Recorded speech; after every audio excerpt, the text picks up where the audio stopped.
रुपया कमाए पिया गहिल तू शहर, एहने जवानी हमर डाहता कहर राजा हो।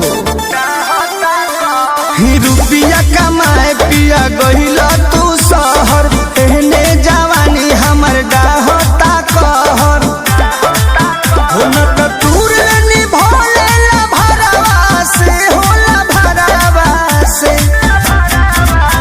घरे अइबना बलम जे बहारवा से, तो दिलावा लगाले देवरवा से।